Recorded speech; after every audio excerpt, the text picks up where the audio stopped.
Alô, pessoal. Boa tarde a todos. Estamos começando a nossa live neste dia 9 de maio, véspera do Dia das Mães. Um abraço às mães do Rio Grande. Aí, eu não vou conseguir abraçar a minha mãe pessoalmente. Deixo meu abraço para ela aqui. Um abraço a todas as mães gaúchas pelo Dia das Mães que está se avizinhando. Neste momento, nós temos no Rio Grande do Sul 2.493 casos confirmados de coronavírus. Nós temos os casos confirmados em 187 municípios e são 95 mortes confirmadas no Rio Grande do Sul até o presente momento. 53,2% dos casos já recuperados, uma média acima da média nacional, que gira em torno de 40% de recuperados. Nesse momento, a taxa de ocupação das nossas UTIs está em 70,7%, sendo que apenas 17,5% por pacientes confirmados ou suspeitos de Covid, né? E esses que não forem confirmados como Covid são, no mínimo, outra síndrome respiratória aguda grave. Esta é a situação do estado do Rio Grande do Sul, que tem uma taxa de incidência menor do que de outros estados. Lembrando aqui a vocês, vou pedir aqui para compartilhar. Dani, por favor, coloca aqui. Vou colocar essa tela aqui. Desculpem, primeiro esta tela aqui. Lembrando, né, nós temos um portal que apresenta o número esses números que eu acabei de falar, os óbitos, o número de confirmados, o número de municípios, cada município aqui, as incidências para cada 100 mil habitantes. Nós temos aqui o número de óbitos, logo aqui abaixo, por data, né, registro dos óbitos, e também importante comparação aqui, o perfil dos óbitos, né, os óbitos foram os casos confirmados por idade e também os óbitos nas faixas etárias. A gente vê aquela confirmação de que a população de mais idade está mais vulnerável, mais suscetível agravar o seu quadro, mas também temos casos aqui de pessoas que vieram a óbito com 20 e poucos anos, ou entre 30 e 39 anos, e temos também aqui incidência pela população no Brasil, né? A gente pode ver aqui, o Rio Grande do Sul tem a 22ª posição no estado, entre os estados, quando a gente olha pela população, por 100 mil habitantes, 21,9 casos para cada 100 mil habitantes, enquanto no Amapá nós temos 260, lá em São Paulo são 87 casos para cada 100 mil habitantes, e o número de óbitos também, em relação ao número de casos confirmados, 3,8% no Rio Grande do Sul, quando outros estados aqui giram de 9,8%, 5,7%, 6,5%. O número que eu acabei de dividir com vocês, em relação às UTIs, está aqui, né, mais atualizado, 70,8% de ocupação. Lembrando, a gente tem este site para mostrar como é que está a situação em UTIs no estado do Rio Grande do Sul, sempre com maior transparência. A visão temporal aqui, né, era 69,7%, por exemplo, lá no dia 1º de maio, 67,9%, agora nós estamos girando aqui em 70,8% de internação. Você pode ver por região Covid estes números, né? Então, pegando aqui, por exemplo, a região Canoas, aqui, a gente tem outra região que pega a região de Porto Alegre. Se a gente quiser ver nos detalhes, a gente tem 69,5% de ocupação e 6% de ocupação dos leitos fora de UTI, né, os leitos clínicos em geral aqui, o uso de respiradores em 36% dos respiradores disponíveis, e aqui, né, como é que se comportou essa ocupação dos leitos de UTI adulto na região de Porto Alegre, não é só a cidade de Porto Alegre aqui, né? Era 64,6%, chegou aí a 70,5%, está agora em 69,5% a ocupação aqui, os leitos fora da UTI, né? O que é mais importante ainda para nós são os leitos de UTI, porque são aqueles para pacientes mais graves, e a gente tem isso para cada região do estado, cumprindo sempre com a nossa disposição de transparência em relação aos dados no estado do Rio Grande do Sul. Antes de nós apresentarmos aqui esse nosso vídeo para apresentarmos o distanciamento controlado, eu queria reportar a vocês que nós tivemos uma reunião hoje pela manhã com a nossa equipe da Secretaria de Saúde, com a Secretaria de Agricultura, com a Secretaria de Meio Ambiente, também com a Procuradoria-Geral do Estado, e conversamos com empresas que trabalham com, né, especialmente foi uma conversa com a BRF, com a JBS, em função das unidades frigoríficas que eles têm no Estado e que estão interditadas. A Secretaria de Saúde já editou uma portaria específica sobre a questão dos frigoríficos, com orientações específicas. Eu conversei com a ministra da Agricultura, Tereza Cristina, ontem pela tarde, e nessa conversa com a ministra Tereza Cristina, nós buscamos a portaria que foi feita pelo Ministério da Saúde, com o Ministério da Agricultura e o Ministério da Economia, que agora tem a Secretaria do Trabalho. Então, tem as orientações todas técnicas lá e nós estamos buscando caminhos para garantir que essas unidades frigoríficas voltem a operar. É importante ser dito com todo o cuidado com os trabalhadores, com toda a proteção aos trabalhadores, mas há que se reconhecer que são, em primeiro lugar, um serviço essencial, porque a produção de alimentos, nós não podemos deixar ficarem paradas essas unidades frigoríficas, porque produzem alimentos, porque empregam milhares de pessoas, e também porque estão numa cadeia produtiva em que, se o abate não for feito nas unidades frigoríficas, serão forçados muito em breve a começar a fazer o chamado abate sanitário, porque nós temos um problema de bem-estar animal e um problema ambiental se a rompida. Estamos na iminência de ver unidades frigoríficas no estado do Rio Grande do Sul eventualmente ter que fazer abates de animais por conta, abrir grandes valas e lançar esses animais, aves e suínos. No caso das aves, inclusive, né, me reportaram, são lançados sem serem antes abatidos, né, ou seja, são enterrados vivos animais, milhões de animais. Se não for resolvida essa questão, nós estamos trabalhando fortemente para que voltem a operar as unidades frigoríficas, porque nós temos uma questão de produção de alimentos aqui e temos um problema ambiental também a ser resolvido. Se não houver a sequência da cadeia produtiva, os dejetos desses animais, que são uma questão ambiental a ser tratada, na superpopulação que teriam os produtores dos animais, isso tem uma cadeia de problemas na cadeia produtiva se ela for interrompida. Então, nós conversamos, estamos identificando as condições para que, cumpridos os protocolos nessas unidades, rapidamente elas possam voltar a trabalhar e assim tenhamos uma solução que evite este abate sanitário. Estamos acompanhando as medidas junto à Justiça, e isso envolve o Ministério Público do Trabalho, envolve a vigilância sanitária dos municípios e, evidentemente, o cumprimento das obrigações pelas empresas. E nós queremos essa compatibilização entre a proteção à vida e a economia e a garantia da produção de alimentos, que é importante para todos. Então, estamos acompanhando este tema, inclusive no final de semana. Vamos ao ponto do dia, que é o distanciamento social controlado. Na semana passada, a gente apresentou aqui, né, a regionalização do Estado.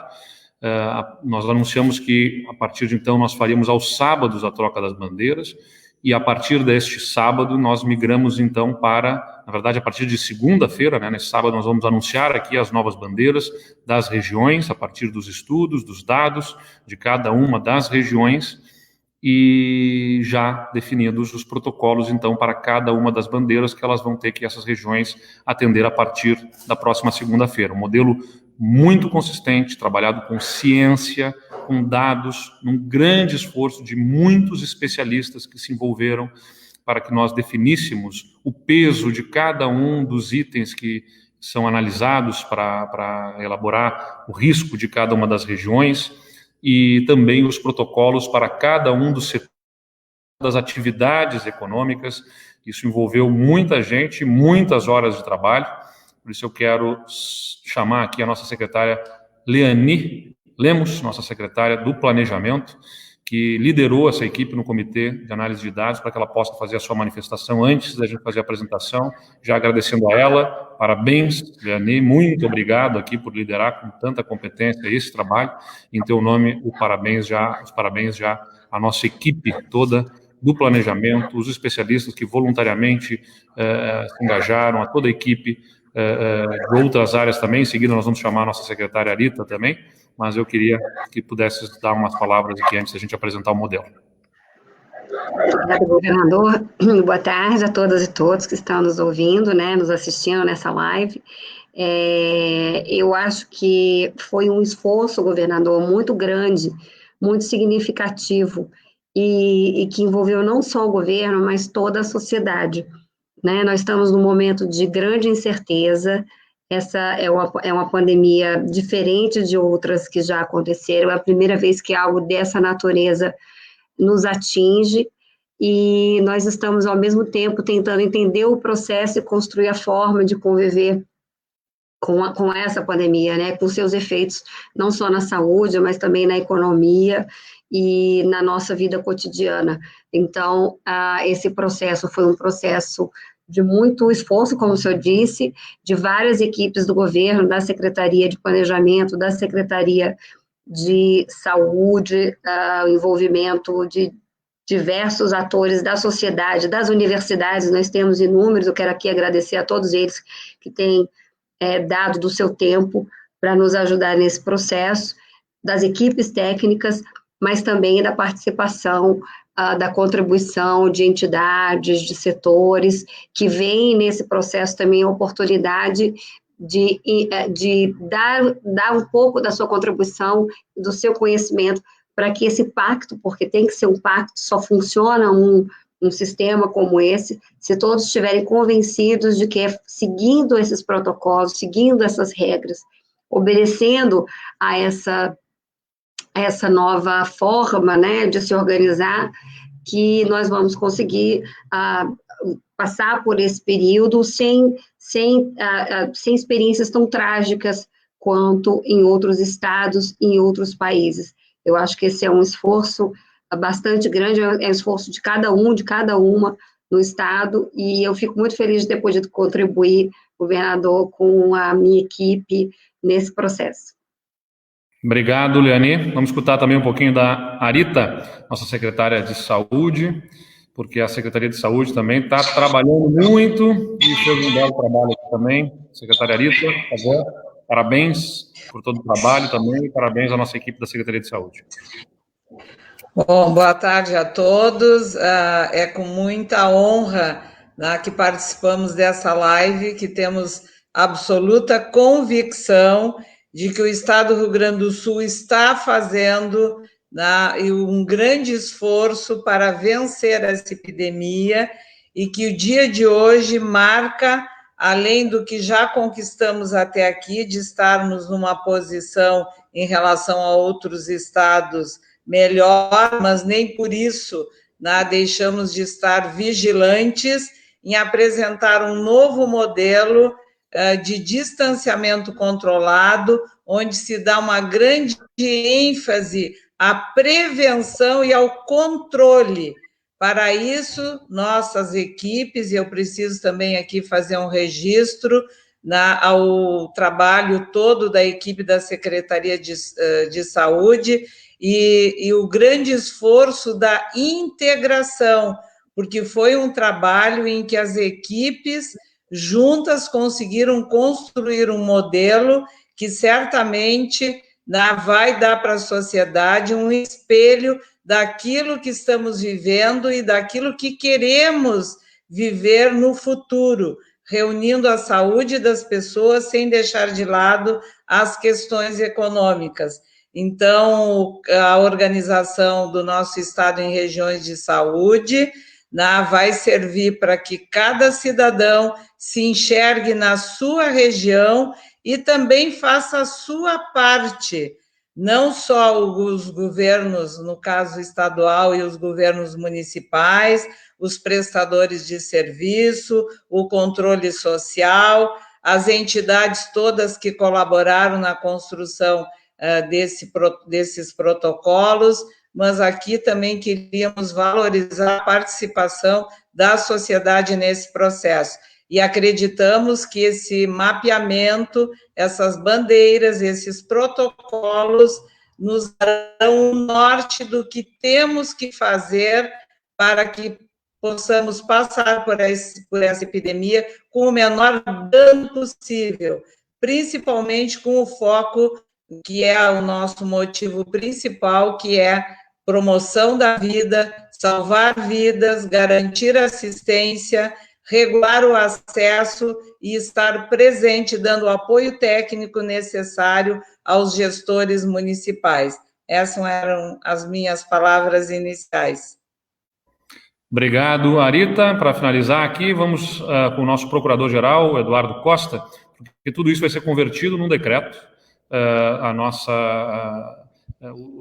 procurador, a nossa procuradoria tem feito os decretos até aqui, estamos substituindo, então, o nosso modelo de decreto, porque a cada momento a gente fazia uma alteração mediante uma demanda, uma situação que surgia, e com todo o aprendizado que a gente teve ao longo desse processo, nós acreditamos que aqui neste modelo, nós vamos ter um modelo perene, né, que vai ser adaptável às situações de cada uma das regiões.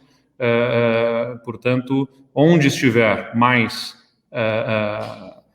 com maior risco, né, por conta do número de leitos e do avanço do número de casos, nós teremos a bandeira num risco maior, vermelha ou preta, eventualmente, onde estiver menos risco, bandeira amarela ou, eventualmente, bandeira risco. Então, este decreto que vem aí pela frente, ele deve ser justamente essa condição adaptável, e o nosso procurador é que está trabalhando em cima disso. Eduardo, nosso agradecimento também à Procuradoria, porque tudo acaba se convertendo em normas que têm que ser colocadas num decreto para poderem ter a capacidade de serem cobradas e cumpridas, evidentemente. Boa tarde, governador, boa tarde a todos. Efetivamente, é um desafio. Estamos trabalhando para traduzir em normas jurídicas as regras todas previstas nesse protocolo, que realmente é um sistema inovador, e o momento ele exige que nós também, da atividade jurídica, façamos e busquemos inovações para que as políticas públicas, para que a população possa ter tanto a proteção à saúde, proteção às suas vidas, como também a possibilidade de desenvolver as atividades econômicas que são essenciais para o desenvolvimento econômico e social do nosso Estado. Então, esse trabalho tem sido feito com bastante empenho, a equipe da Procuradoria tem realmente trabalhado constantemente no aspecto judicial, tanto no aspecto da efetivação das políticas necessárias para contratações emergenciais, e agora com o decreto, que sem dúvida vai ser um instrumento inovador, que vai permitir que se faça, sem necessidade de constantes modificações, um monitoramento do avanço da epidemia e, consequentemente, todos os instrumentos e medidas sanitárias necessárias para proteger a saúde da nossa comunidade. Muito bem, obrigado, Eduardo Costa. Enfim, nós temos essa situação, né, com a qual nós vamos ter que lidar. Vamos relembrar, o coronavírus está aí, as pessoas não têm sistema imunológico para o coronavírus, então elas andam todas desprotegidas. Nós estamos, nesse final de semana, fazendo uma nova rodada da pesquisa de prevalência feita pela Universidade Federal de Pelotas, com apoio de diversas universidades, e com isso nós vamos enxergando essa evolução na população, mas a verdade é que a imensa maioria da população ainda não entrou em contato com o coronavírus. Isso, embora pareça ser uma grande coisa, quando aparece lá a pesquisa, por exemplo, dizendo, olha, tem 0,15% da população, né, nós não sabemos ainda os dados dessa nova rodada, mas 0,15% é que entrou em contato com o coronavírus. Alguns dizem, ora, então por que a gente tem essas medidas todas tão restritivas se tem tão pouca gente que tem o coronavírus? Na verdade, o que a pesquisa diz também, de outro lado, é 99,85% da população não tem sistema imunológico preparado para o coronavírus, ou seja, andam completamente desprotegidos, estão completamente vulneráveis ao coronavírus e, consequentemente, se entrarem em contato com alguém e tiverem alguma comorbidade estarão especialmente em risco. As pessoas de mais idade, as pessoas obesas, as pessoas que têm asma, bronquite ou outro problema respiratório, hipertensão, enfim, pessoas que já têm outros problemas de saúde. Quando a gente vê também, eu vejo muito menosprezo à vida e à saúde de algumas pessoas, pensando, ora, se morreu alguém mais jovem, mas tinha comorbidade. Só que essa comorbidade são comorbidades, outras doenças que nós nos acostumamos a ter, pessoas queridas a nós, amigos nossos, familiares nossos, que vivem com estas doenças e que têm tratamento e que lidam com essas doenças, mas que diante desse vírus, eventualmente, acabam sucumbindo. Então, cuidado com elas, com essas pessoas que nós queremos bem, com toda a sociedade, impõe que nós tenhamos um nível de distanciamento para que o vírus circule menos, porque se ele circular menos, ele vai exigir menos do nosso sistema de saúde, a gente vai conseguir atender a todos que tiverem a necessidade, e com isso nós vamos salvar efetivamente muitas vidas. Por isso que a gente desenvolveu um modelo inovador que o nível de restrição, ou seja, onde o vírus está circulando menos, onde tem mais capacidade de internação, vai estar numa bandeira amarela, numa bandeira laranja, e vai ter mais atividades liberadas. E a gente vai toda semana monitorar. Se tiver crescido o número de casos, se tiver diminuído muito a disponibilidade de leitos, a bandeira vai ficar, eventualmente, laranja, vermelha ou até preta, e aí vai ter mais restrição naquela região, porque a gente vai conseguir atuar, como eu sempre frisei, no local, no momento e na proporção que for demandado e necessário para que a gente possa reduzir o nível de contágio. É um modelo inovador, inédito no Brasil, que nós estamos liderando com muita ciência, com análise de dados e que nós vamos apresentar para vocês agora. Então, vou pedir aqui, pode compartilhar, por favor, a minha tela. Dani, já está no ar aí para o pessoal? Está aqui. Quem quiser acessar, já está no ar. distanciamentocontrolado.rs.gov.br. Nessa ferramenta, a gente tem aqui nesse portal, nesse hot site, primeira coisa, como funciona o modelo. O modelo do distanciamento controlado, com bases em critérios de saúde, de atividade econômica, sempre priorizando a vida. Nós criamos um modelo com bandeiras, com protocolos obrigatórios, com critérios específicos a serem seguidos em setores econômicos. Os critérios, estabelecidos em 20 regiões que nós dividimos o Estado e que vão considerar a velocidade da propagação do Covid-19 e a capacidade de atendimento do sistema de saúde. No total, 11 indicadores, são 11 indicadores, como número de novos casos, óbitos, leitos de UTI disponíveis, entre outros, determinam a classificação das bandeiras da região.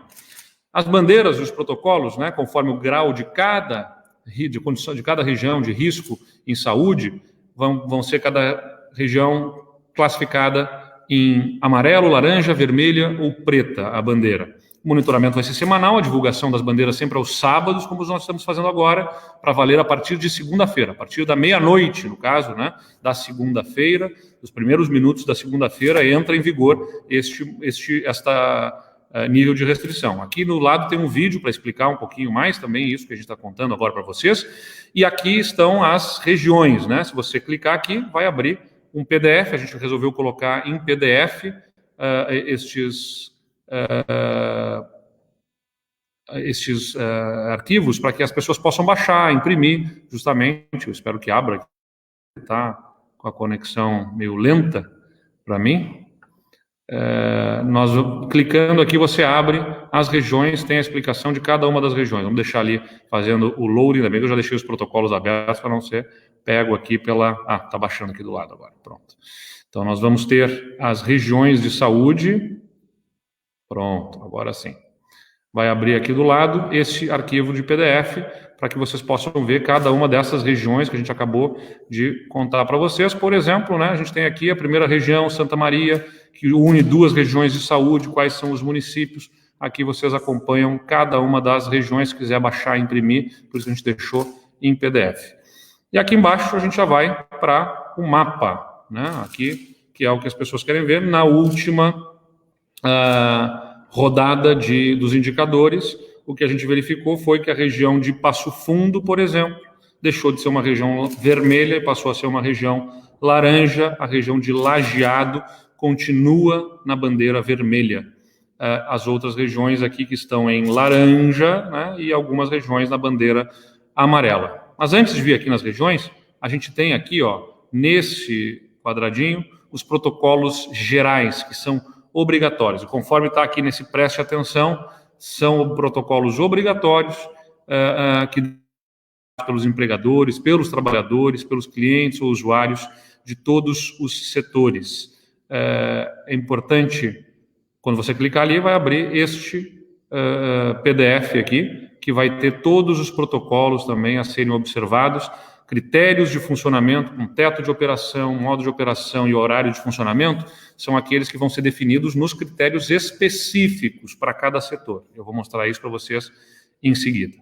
Os protocolos de prevenção obrigatórios funcionam para todas as bandeiras, da máscara, do distanciamento entre pessoas, teto de ocupação, aliás, higienização, EPIs, proteção de grupos de risco, estão todos aqui elencados, e os protocolos de prevenção recomendados, não obrigatórios, e variam por bandeiras e atividades. Em cada bandeira a gente vai ver. Então aqui você tem as regras gerais. O que nós decidimos? Por exemplo, aqui teto de operação e modo de operação, eles vão estar de acordo com cada setor. Eu vou mostrar isso logo em seguida para vocês. Mas ele vai estabelecer o número de trabalhadores que vão poder trabalhar ou o teto de operação do número de público que vai poder frequentar em determinadas atividades de acordo com a bandeira que estiver. O modo de operação também, né? Por exemplo, se vai ser teletrabalho, ensino à distância, teleentrega, pague e leve, drive-thru, entre outras formas.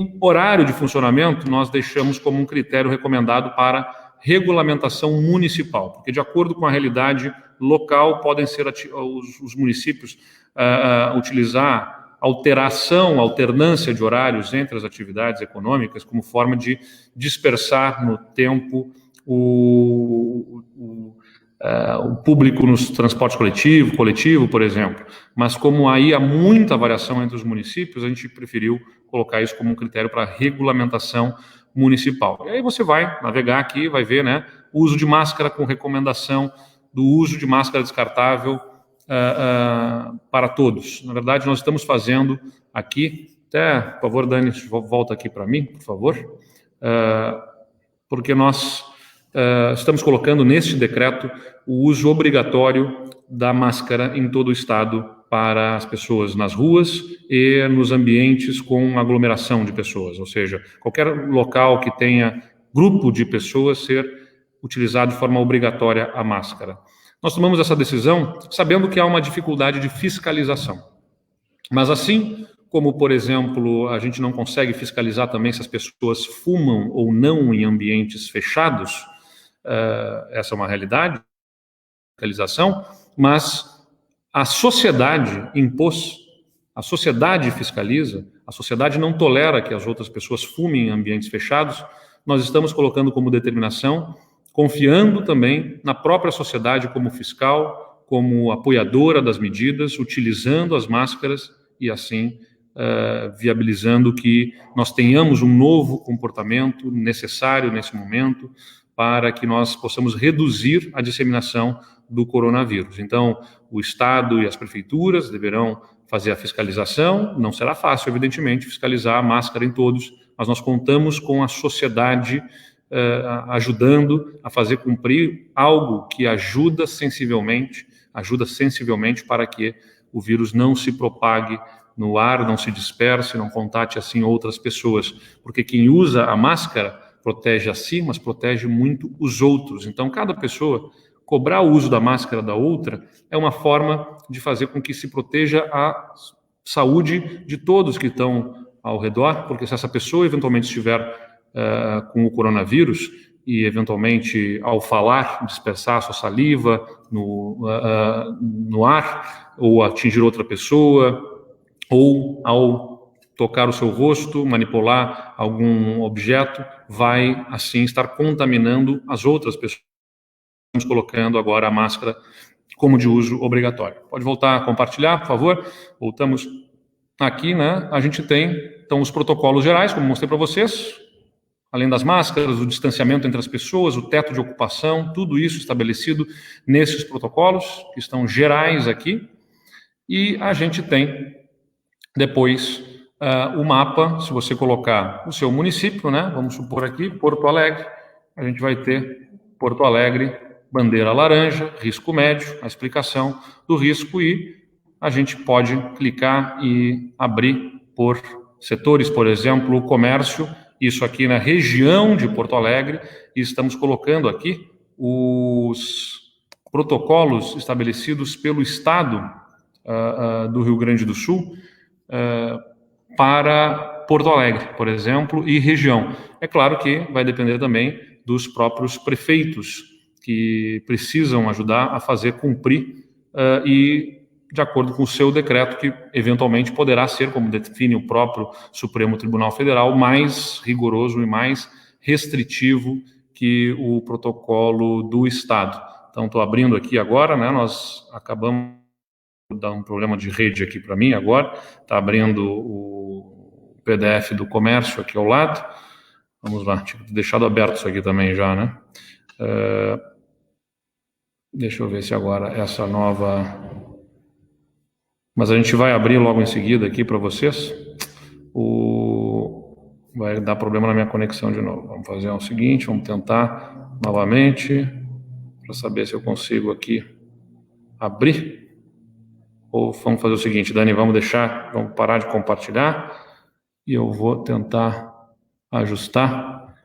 Enquanto isso, eu vou pedir à nossa secretária Leani aqui que possa vir aqui à frente e explicar um pouquinho desses critérios, e chamando também o Pedro Zuanazzi, que é o nosso diretor do Departamento de Economia e Estatística, junto com ela, para fazer alguma explicação também sobre os critérios, os protocolos que nós colocamos. Por favor, Leani.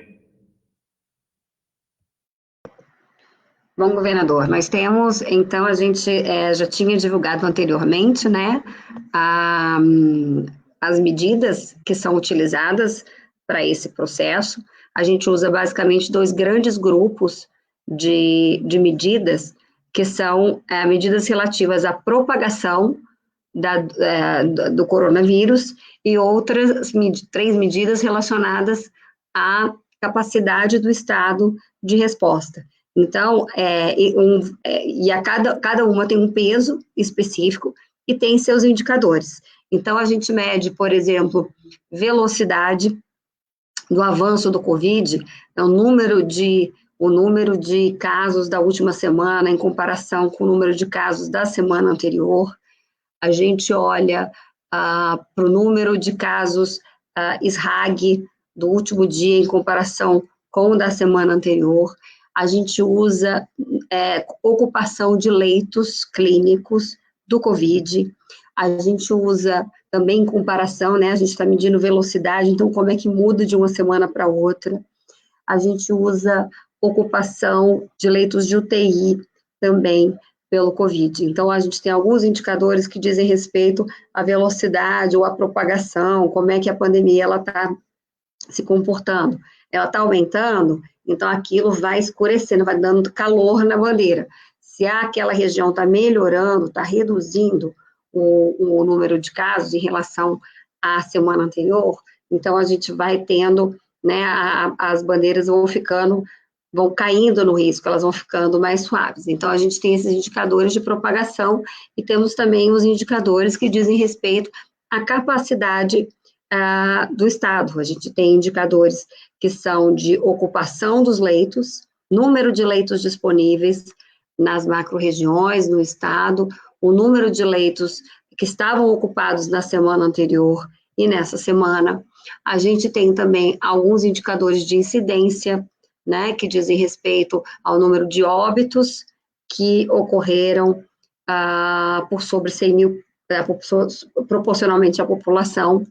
A gente tem o número de novos casos que aconteceram na última semana, com base em 100 mil. Então, Pedro, eu não sei se eu estou esquecendo alguma, eu estou falando assim de cabeça, não abri aqui minha colinha, mas eu acho que basicamente são esses indicadores, e na verdade são grandes medidas, a gente faz isso um pouco detalhado, né, bem técnico, o Pedro aí é estatístico, ele que coordena esse trabalho junto com a equipe da saúde, mas basicamente é olhar como é que a pandemia avança e qual a capacidade do Estado de responder, porque o objetivo é que haja o atendimento da população.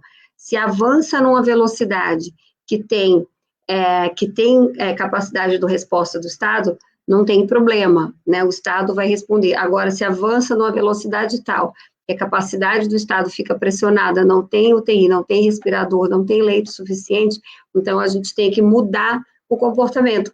Né? O protocolo é isso, quer dizer, a gente olha para esses critérios, vê como que está acontecendo, e aí a gente estudou os setores econômicos, as atividades econômicas, para ver o que tem mais risco, o que tem menos risco, né? Quais são as atividades em que as pessoas estão mais expostas, em que elas lidam com mais gente, e com isso, as diferentes atividades, os diferentes setores vão se adaptando conforme esses dois critérios de avanço da pandemia e de capacidade do Estado. Então, é isso, basicamente um conjunto de recomendações ou de obrigações que os setores deverão assumir, tendo em vista a segurança coletiva, a segurança do Estado e a proteção a própria pandemia, né? Então, é uma adaptação de comportamentos e de ações ou nível de funcionamento das diferentes empresas e instituições. Não sei se o Pedro quer acrescentar alguma coisa, Pedro? Acho que a secretária expôs muito bem como que foi montado, né, todo esse modelo. Acho que vale a pena ressaltar que os indicadores de propagação, eles muitas vezes eles são antecedentes aos de capacidade. Então, quando está aumentando muito o número de casos confirmados, a gente já espera que dali adiante vá também ter uma maior busca pelos leitos de UTI. E por isso que a gente usa os dois indicadores. Se a gente fica só com os de capacidade, a gente pode conseguir detectar um avanço tarde demais. E só para finalizar, eu queria dizer que muitos indicadores foram pensados, e muitas contribuições tiveram, a equipe foi muito grande e com muitas reuniões, mas tem uma limitação que é os indicadores estarem disponíveis, né? Então, essa escolha foi com base na importância, na qualidade dos indicadores e também das informações que nós temos com um mínimo de certeza de que o dado não é tão errado, né? Pode ser que a gente, com o aprimoramento, o passar do tempo, a gente consiga ainda melhorar e ter mais indicadores que deem a informação completa da situação do Estado. Exato. Então, era isso, governador, a nossa contribuição. Eu acho que fiquem aqui conosco, o Pedro e a Leani, e eu vou compartilhar aqui com vocês o que eu tenho já aberto, que ajuda a fazer essa explicação que o Pedro falou, porque nós estamos tendo uma dificuldade, acho que com muito acesso no site agora, né? São milhares de pessoas nos assistindo, o pessoal me disse aqui que tinha cerca de 10, 12 mil pessoas assistindo a nossa live, então isso está nos causando uma dificuldade técnica, mas eu queria dividir o nosso, por favor, vou botar minha tela inteira aqui, Dani, que é essa planilha Excel aqui. Pedro, para a gente explicar, né, justamente a cada uma isso aqui está disponível, vai estar disponível também lá para as pessoas baixarem no portal. Então, por exemplo, cada uma das regiões aqui, né, Santa Maria, Uruguaiana, Capão da Canoa, a gente está identificando pelo município mais populoso, né, daquelas regiões que estão lá no mapa, a bandeira final que cada um tem aqui, identificada, né? Vejam, bandeira final Lajeado apenas, a única bandeira vermelha, mas isso é um resultado final de todos estes indicadores que estão sendo avaliados aqui. Então, o número de casos novos, o número de internados por síndrome respiratória aguda grave, isso que eu queria, Pedro, que a gente pudesse explicar, até, por exemplo, né, por que Passo Fundo, por exemplo, que estava em bandeira vermelha, veio para a bandeira laranja, por conta desses indicadores que a gente está avaliando aqui. Por favor, Pedro. Como você disse, a bandeira final ela é uma média ponderada de todos os indicadores, né? Para cada bandeira foi atrelado um valor, e onde a bandeira amarela, por exemplo, é o valor 0, a bandeira laranja é 1, a vermelha é 2 e a preta 3. Então, faz uma média ponderada e se chega à bandeira final. Os indicadores possuem pesos diferentes, inclusive nessa planilha aí onde é possível fazer o download, se nota na linha lá de cima, na linha 3, lá, o peso do indicador. Então, quer dizer que uma bandeira preta no indicador que tem um peso maior, ela puxa mais a bandeira final para o preto, para o vermelho, do que um indicador que tem um peso menor. E um detalhe, né, respondendo à questão de Passo Fundo, é que o Passo Fundo, na última divulgação que foi à imprensa, que foi realizada com dados de 27 de abril, por exemplo, nos indicadores de velocidade, os 4 primeiros indicadores, a região de Passo Fundo tinha 2 vermelhos e um preto, e um laranja. E agora tem um vermelho, um laranja e 2 amarelos. Então, a velocidade em Passo Fundo, que estava muito intensa, de crescimento do número de casos confirmados, de hospitalizados com Covid e SRAG, ela diminuiu. Né? Isso não quer dizer que a incidência não esteja alta, mas o crescimento diminuiu, o que é uma boa notícia.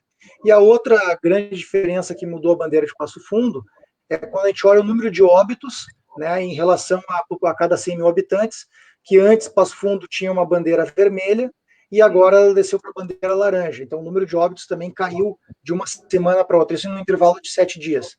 Esses 2 fatores fizeram o Passo Fundo mudar para a bandeira laranja. Aqui. Me escuta aqui? Aqui que o Pedro estava chamando a atenção, né?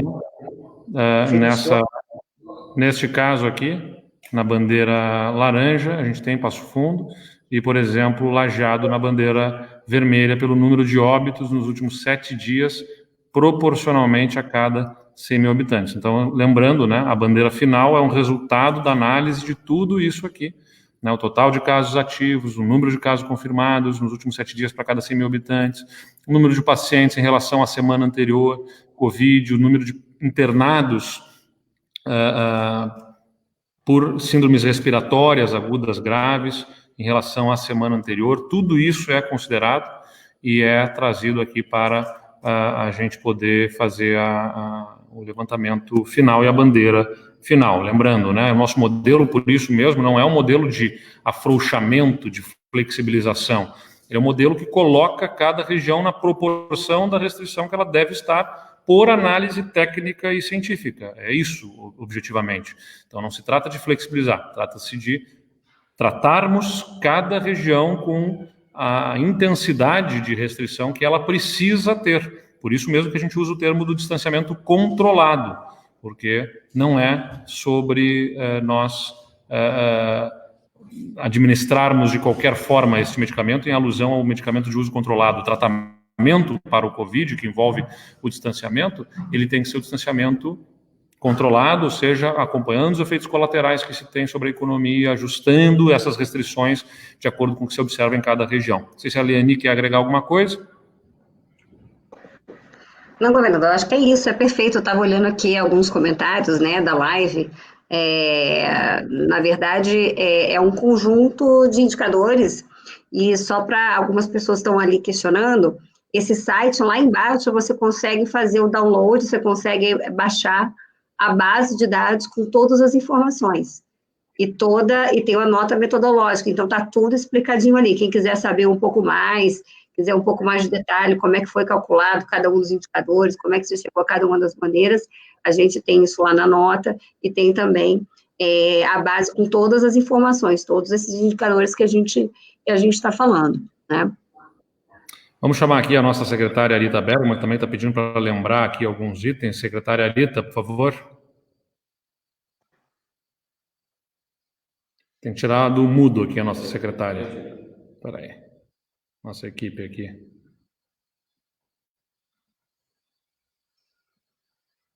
Secretária Arita, não está... Tem alguma... Acho que é contigo mesmo aí, Arita, tem que tirar do mudo aí. Tá bom.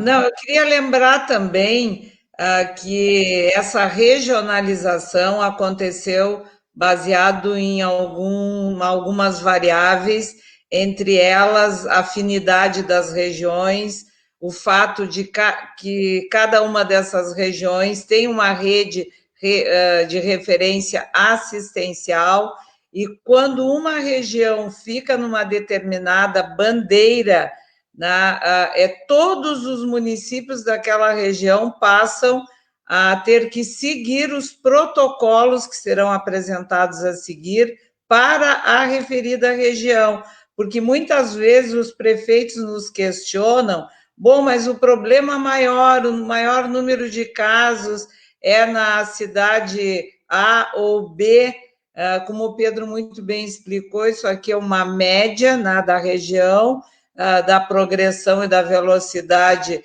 da transmissão do vírus e da capacidade da rede instalada. E como se pretende, com isso, que não haja também grandes aglomerações, dependendo da cor da bandeira, os municípios terão que ter as restrições desse distanciamento controlado, para que se possa, quem sabe, 7 dias depois, mudar o status e a cor vigente.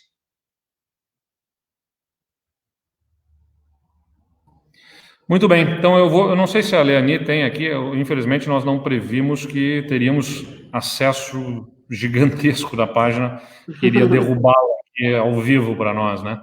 Sim.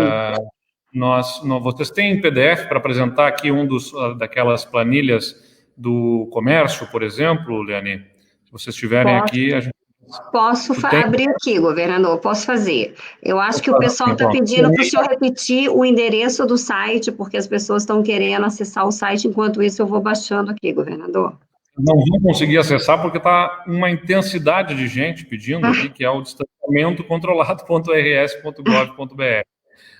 A gente vai ter que mostrar a partir do que tu tenhas aí já do PDF para compartilhar conosco. Certo.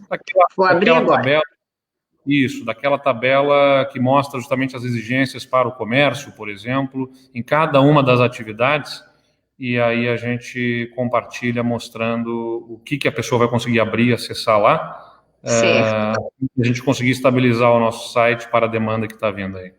Tá certo. Estou abrindo aqui, governador. Estou abrindo aqui. A gente vai mostrar... Eu vou abrir aqui o que a gente tem de todo o protocolo, né? Vamos lá. Agora tu pedes ali para compartilhar, ali embaixo tem o share screen. Estou fazendo aqui, eu acho que vai dar... Vai no aplicativo onde tu queres compartilhar. Ele não abriu... Esse é o famoso quem sabe faz ao vivo. Pois é, só que aqui eu tô com um monte de coisa aberta e ele não tá, eu vou ter que fechar algumas coisas aqui, porque ele não tá identificando. Tu podes, ai, meu Deus, que vexame em tempo real. Rede nacional. Não, mas a gente tem vou tentar aqui... de novo aqui, só um minuto, governador. Não, tu podes compartilhar a tua tela toda. Sim. E aí o Dani aqui libera para nós. Está acompanhando na parte técnica. Lembrando aqui, só para você, Dani, eu vou compartilhar a minha enquanto a Leani vai se organizando ali. Mais uma vez, né, mostrando para vocês o site que a gente tem, é o distanciamento controlado, está aqui, né, esse portal. A gente tem as regiões do monitoramento aqui disponíveis. A gente tem os protocolos gerais. Quando clicar aqui nos protocolos gerais, vai abrir o protocolo geral com higienização, com todo esse PDF aqui para ser baixado, né? EPIs, proteção de grupos de risco, né? Os trabalhadores no grupo de risco solicitar ao empregador que permaneçam em casa, em regime de teletrabalho, por exemplo. Todos esses protocolos estão aqui organizados, afastamento de casos positivos ou suspeitos, e também aqui, né, remetendo para as portarias, as notas informativas, estão todos neste protocolo para o cuidado com o coronavírus. E logo embaixo aqui, né, as pessoas vão poder buscar pelos seus grandes setores, estão agrupados pelos grandes setores: administração pública, agropecuária, alojamento e alimentação, comércio, indústria, saúde, serviços de informação e comunicação, serviços de utilidade pública. Todos esses estão organizados aqui. As atividades, são mais de 100 atividades mapeadas pela nossa equipe de planejamento e que estão organizadas de acordo com esses grandes grupos. Então, nós temos aqui esses grandes grupos e, ao clicar, vai abrir uma planilha, que a gente está buscando aqui agora para compartilhar com vocês no vídeo, em que vai ter na bandeira amarela, na bandeira laranja, na bandeira vermelha, na bandeira preta, qual o nível de restrição que tem na operação, concreto de ocupação, por exemplo, e quais os outros protocolos que terão ser obedecidos naquele nível de restrição.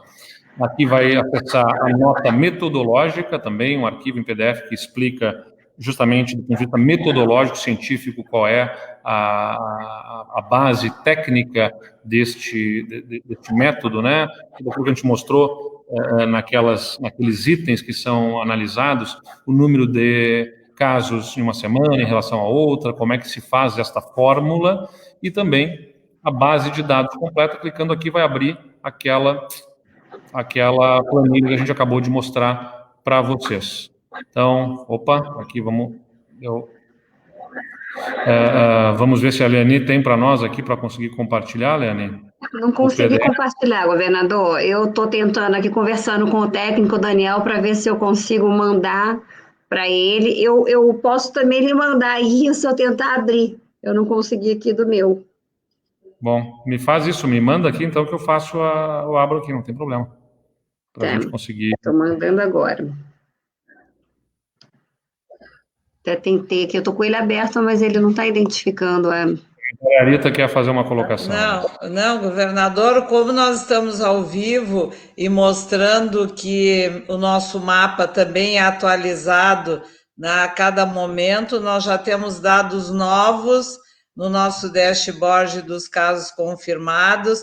Nesse momento, nós estamos com 2.523 casos confirmados, 95 óbitos em 188 municípios, que o governador, no início da live, inclusive, fez referência, então, para mostrar que a sociedade pode também acompanhar a atualização dos casos, que é a base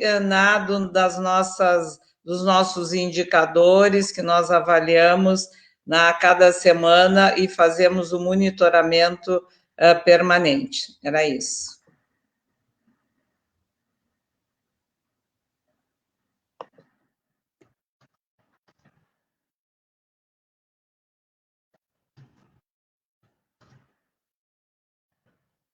Eu já estou aqui com o que a Leani me mandou, buscando abrir aqui agora, para que a gente possa mostrar esta planilha para quem está nos acompanhando.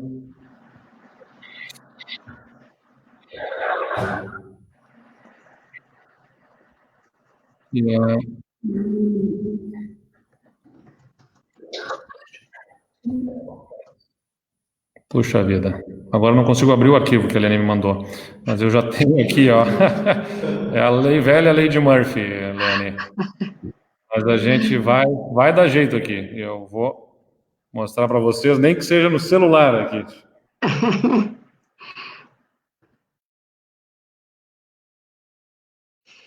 Governador, eu acho que enquanto o senhor está tentando aí, eu posso mostrar o mapa do antes e depois, para mostrar o que alterou? E aí, de repente, a secretária Rita e o Pedro podem também falar um pouco sobre as mudanças que aconteceram.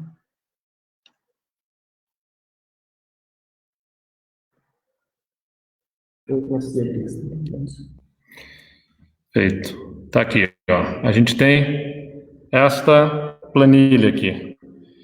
E esta planilha vai ter para o comércio, por exemplo, os protocolos, né? Está aberto aqui e vai abrir esta para a bandeira amarela, com cada um dos setores econômicos aqui e cada um dos setores com o nível de ocupação que ele deve ter. Então, vamos, por exemplo, pegar aqui, ó. A gente tem desde comércio de veículos, com o nível de operação que ele pode ter, o total de ocupação que tem e, né, com os protocolos que têm que ser obedecidos na bandeira amarela, assim como na bandeira laranja, na bandeira vermelha, na bandeira preta, né? Então, pegando um exemplo aqui de atividade, aliás, de setor, dentro do setor, a gente tem cada uma das atividades. Então, por exemplo, no setor do comércio, a gente tem desde comércio de veículos até o comércio atacadista, comércio varejista, de itens essenciais ou de não essenciais, né, entre as diversas atividades aqui elencadas. Então, enfim, pessoal, a gente tem uma dificuldade aqui na questão técnica. Nós vamos continuar trabalhando para que o site possa estabilizar e apresentar a vocês, e nós vamos abrir aqui as perguntas. Vou pedir que possam tirar aqui a nossa colaboração, vou ficar nos aguardando no backstage, os nossos colaboradores, e nós vamos direto aqui ouvir a imprensa para que a gente possa responder as perguntas, por favor. Gabriel Jacobsen, da Rádio Gaúcha. Olá, boa tarde, quase boa noite já, governador. Eu ainda não consegui olhar todos os PDFs, todas as tabelas e também todo o site, o hot site que vocês colocaram no ar. Então, eu gostaria que o senhor explicasse 2 itens em especial das novas regras. Primeiro, como fica a situação da educação pública e privada, especialmente a privada que o senhor indicou que poderia começar antes de junho, ser retomada antes de junho. E segundo, em que termos funcionará uma região em bandeira preta? É lockdown, é fechamento total ou uma série de atividades seguirão funcionando mesmo no nível mais alto? Muito obrigado.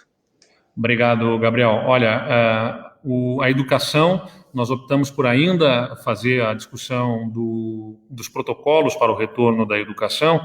Nós estamos dialogando com as entidades do ensino privado, também com os conselhos ligados à educação pública, construindo as condições ainda para esse retorno. Isso ficou ainda para uma definição posterior. Então, a educação ainda tem uma situação a ser analisada, não está com retorno previsto neste decreto. Nós continuamos discutindo a educação. A preta, ela não é o lockdown. O lockdown, nós entendemos, é a situação em que se estabelece a proibição, a restrição de circulação de pessoas. A gente está falando aqui sobre restrição de atividades. Então, a bandeira preta é risco altíssimo, maior nível de restrição, proibição de atividades em maior volume, ou seja, eu vou deixar basicamente os essenciais, mas o lockdown, ele é um passo seguinte, que é entendido como aquele em que nós, aí,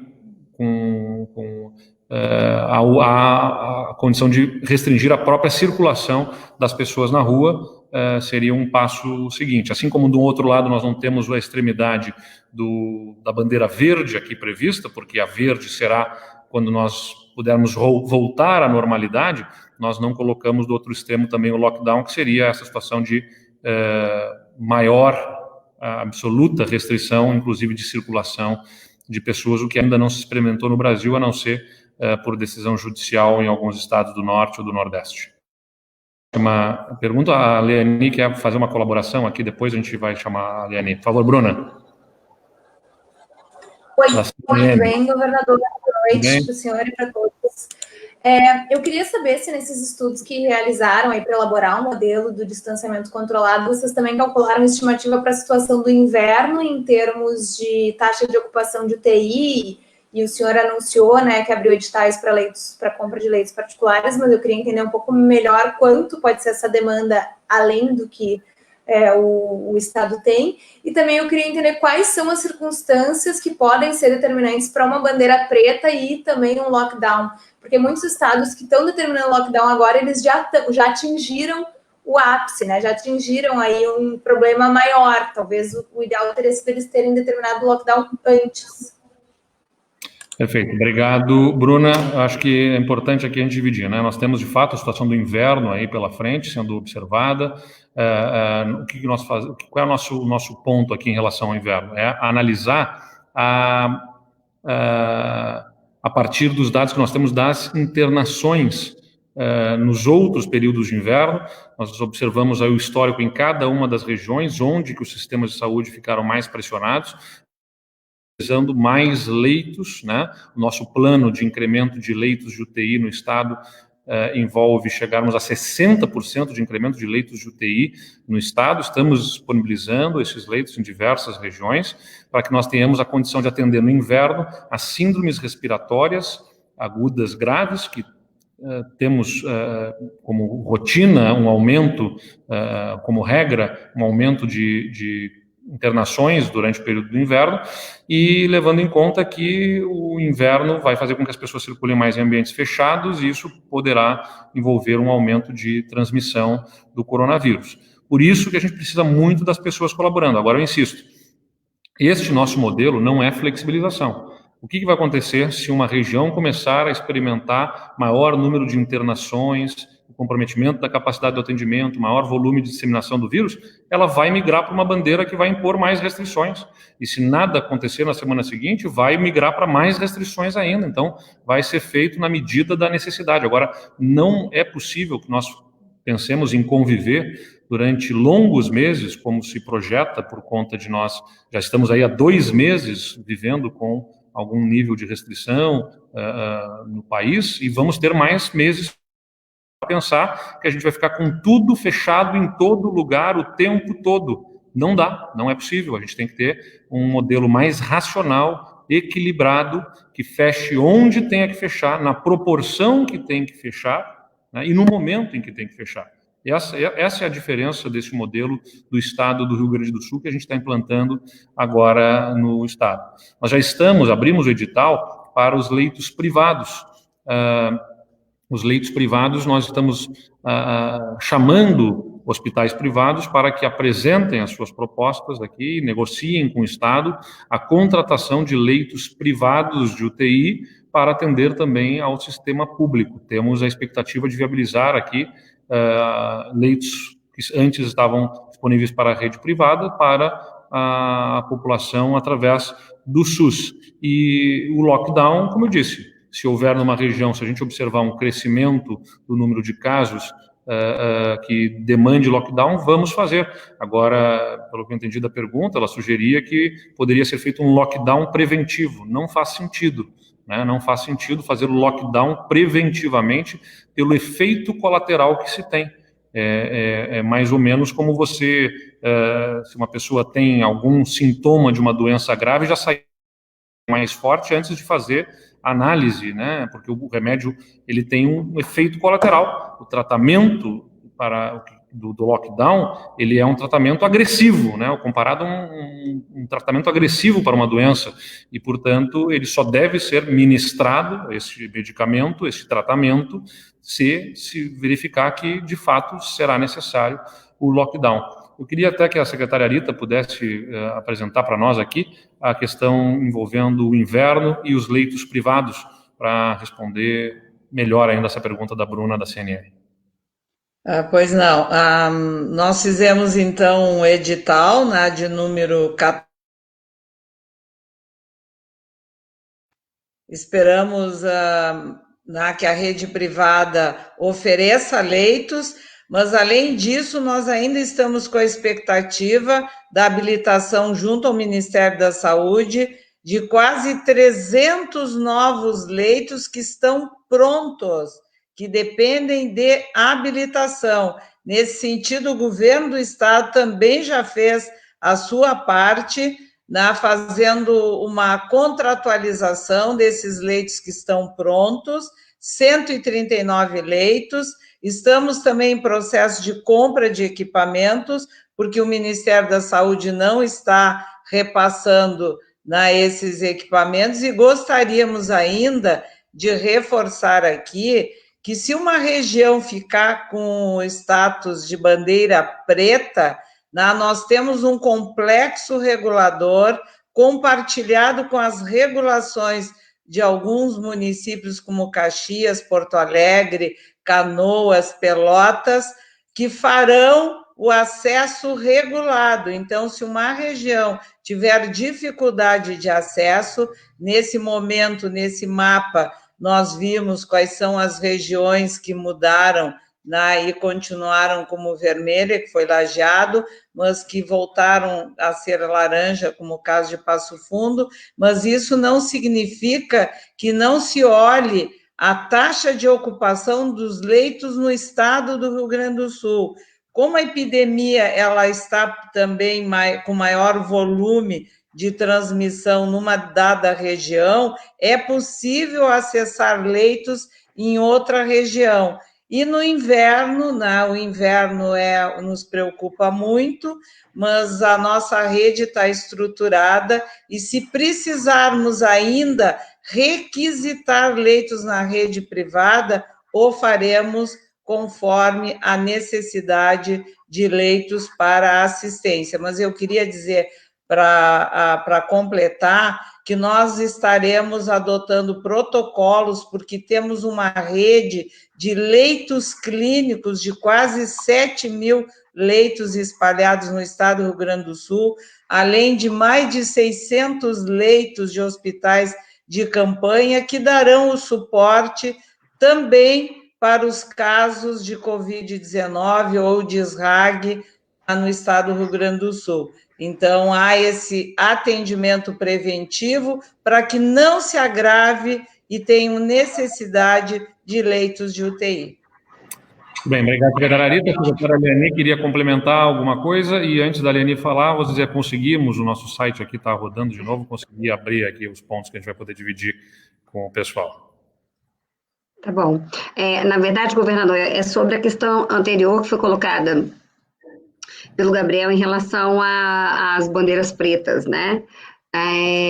Fecha tudo? Não necessariamente, porque a gente, primeiro, tem serviços que são essenciais, eles vão estar sempre funcionando. A saúde é um serviço que vai estar funcionando 100%, a segurança pública vai estar 100%, todo atendimento de serviços públicos básicos, né, energia, água, tudo isso está 100%, e também alguns setores que são considerados, embora eles não sejam considerados na prática essenciais, eles são muito importantes, como, por exemplo, a indústria de alimentos. A indústria de alimentos, ela não pode fechar, mesmo que haja um lockdown completo, a indústria de alimentos, ela tem que continuar funcionando como outros setores da indústria, como a farmacêutica, farmoquímicos. Então, a gente, nesses protocolos, cada setor, cada um dos 11 setores econômicos que foram ali agrupados, indústria, serviço, administração pública, comércio, estão divididos em outras unidades, né, atividades econômicas, são mais de 100 atividades econômicas, e para cada bandeira tem o seu protocolo. A indústria, por exemplo, ela vai funcionar 100% na amarela, 75% na laranja, 50% na vermelha e 25% na preta, porque a indústria ela tem características diferentes do comércio. Então, toda aquela classificação que a gente fez, de olhar os setores econômicos, olhar a segurança, exposição a risco, e a própria natureza da atividade econômica, no diálogo com as entidades, isso apareceu bastante, você não pode fechar uma fábrica e deixar ela completamente fechada e depois reabrir. Você vai perder muitos empregos, e isso não vai ser necessariamente eficaz. Então, a ideia é fazer gradações. E vai ter indústria que, mesmo na bandeira preta, vai funcionar com 75% ou 50%, como é o caso dessas atividades que são realmente relevantes. Perfeito. Obrigado, Leani. Eu vou voltar a compartilhar. Agora sim, com tudo acertado aqui. Dani, por favor. Eu mostrei para vocês, né, o nosso mapa aqui. Quando fui a Porto Alegre, temos uma bandeira laranja, coloquei aqui o comércio, fiz o download, abriu o arquivo que está aqui, né? Comércio, modelo de distanciamento controlado, os protocolos, e aí abre bandeira a bandeira amarela, por exemplo, comércio de veículos, né, funcionando com 75% dos trabalhadores, no modelo presencial restrito e, evidentemente, o teletrabalho também, os protocolos, aqui o protocolo de prevenção aplicável a todas as bandeiras, e o protocolo variável, né, com informativo visível sendo colocado para todos, e seguindo o protocolo específico da portaria 270 da Secretaria de Saúde. Então, comércio atacadista, 50% dos trabalhadores, comércio varejista não essencial de rua, com 50% dos trabalhadores. Depois a gente tem a bandeira laranja para cada um dessas atividades, né? Aqui também dito se é não essencial ou se é essencial, com o número de trabalhadores, o teto de operação, o modo de operação com que pode trabalhar, se pague leve, e teleentrega, se presencial restrito, teletrabalho, todos aqui explicados. E depois bandeira vermelha, né? Bandeira vermelha a gente prevê aqui o comércio fecha, né? Aqui na questão do shopping ele está parcialmente aqui só no mapinha né? Por conta de que fica permitido a operação de teleentrega e drive-thru de alimentação e itens essenciais, assim como na rua, né? É possível fazer isso, então fica essa atividade do shopping permitida até que a gente tem um maior nível de restrição dessas atividades. Aqui embaixo ainda no mapa, né, aliás, desculpa, do nosso hot site, a gente tem, por exemplo, a nota metodológica. Eu falei para vocês, clicando aqui, abre toda a explicação da metodologia do distanciamento controlado, a segmentação regional, como é que foi feita, né, por exemplo, aqui os leitos de UTI por idosos em cada região, toda a forma de divisão regional e também os pesos dados a cada uma dos itens que são avaliados, os indicadores que estão sendo avaliados, bem explicado, sempre com muita transparência para que todos possam compreender. E, mais uma vez, insistindo aqui embaixo ainda, a base de dados completa abre os dados gerados pelo novo sistema de distanciamento controlado. Por favor, nós vamos passar agora ao Adair Santos, do Grupo Sinos. Por favor, Adair. Boa noite, governador. Boa noite a todos. O governo do estado procurou ou já foi procurado pelo setor calçadista para debater como o segmento pode evitar novas demissões ou reduzir os impactos da crise. Eu pergunto isso porque já foram mais de 7.700 demissões, segundo a Bicalçados. E segundo a Receita Estadual também, o setor calçadista era o que tinha a segunda maior queda desde o início da pandemia. Bom, Adair, obrigado pela pergunta. Sem dúvida nenhuma, o setor calçadista é um dos pontos que nos preocupam do ponto de vista econômico e também do ponto de vista de cuidado sanitário, né? Nós colocamos a previsão aqui nos protocolos para a indústria calçadista, por exemplo, com excepcionalizações de distâncias a serem obedecidas em função da forma como se dá como é a natureza do trabalho e com outras medidas mitigatórias desta distância que não consegue ser respeitada, então com equipamentos que devem ser utilizados. Mas o ponto mais preocupante em relação do ponto de vista econômico para o setor calçadista não é se a indústria vai poder trabalhar ou não vai poder trabalhar, ela poderá trabalhar nas bandeiras, nos formatos, nos protocolos que ali estão estabelecidos, mas é que tem que ter demanda, né? E o que acontece é, de outro lado, nós temos que ter esse protocolo no comércio, que restringe a demanda na medida em que o comércio está restrito, e mesmo com o comércio podendo trabalhar, como nós estamos colocando nas bandeiras amarela e laranja, por exemplo, uma série de protocolos, há uma questão de economia comportamental, a população preocupada, né, o consumidor preocupado com o que está acontecendo, com o seu futuro próximo e da sua família, necessariamente uma mudança de perfil de consumo. As pessoas passam a consumir menos essa natureza de itens. Então, sem dúvida nenhuma, a gente projeta problemas econômicos em função não das restrições que estão sendo impostas, mas por conta até da demanda que será reduzida. Eu até chamo aqui a nossa secretária Leane Lemos, que teve o diálogo, recebeu as demandas do setor, para que ela possa ainda esclarecer um pouco mais sobre isso para nós. Por favor, Leane. Sim, a Federação da Indústria encaminhou uma série de documentos de todas as suas associações, salvo engano, mais de 30 planilhas diferentes, né, dos diferentes setores, e a área de calçados, ela foi uma dessas áreas, né, ou associações que encaminharam as suas demandas.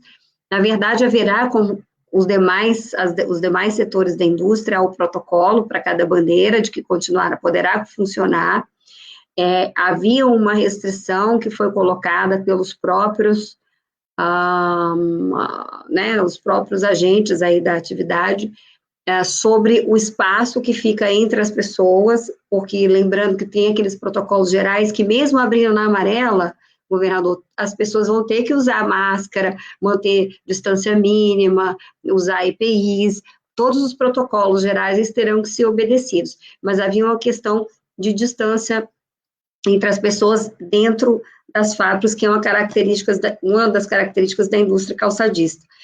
A forma como nós interpretamos isso é de que é possível se manter o funcionamento, e isso está lá nos protocolos, está escrito lá nos protocolos gerais, contanto que se crie algum outro mecanismo alguma outra barreira, já que essa proximidade é um pouco maior. Então, é possível o setor calçadista funcionar, mesmo tendo em vista a proximidade, salvo engano, de 80 centímetros, que é a distância, né, entre duas pessoas trabalhando, e não 1 metro, mas seria possível criar um outro mecanismo para impedir que gotículas, né, ou que o contágio possa ocorrer. Então, a gente acredita, sim, que é possível manter o seu funcionamento.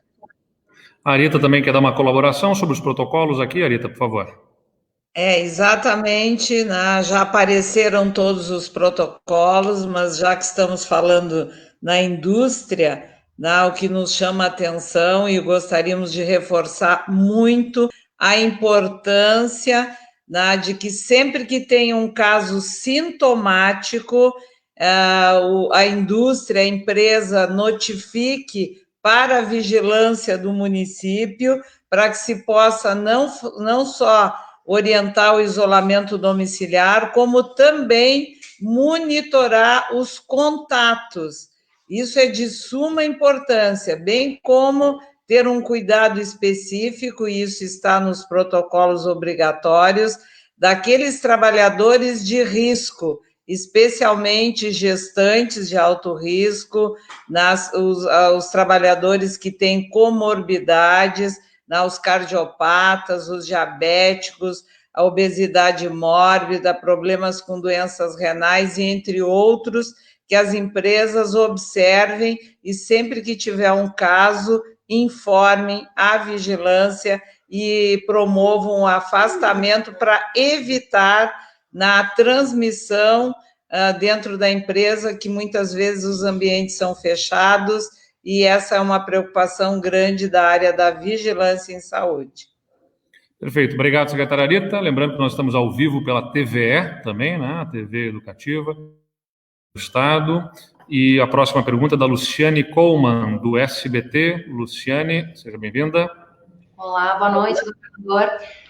Eu queria saber que, há um tempo atrás, o senhor havia dito que o pico da curva, como a gente diz, né, seria ali entre maio e junho. Eu queria saber se isso mudou e se o senhor está recebendo, enfim, pedidos sobre informações a respeito desse modelo, informações que outros estados e até o próprio governo federal queria informações a respeito desse modelo para replicar em outras regiões do país. Perfeito, obrigado, Luciane.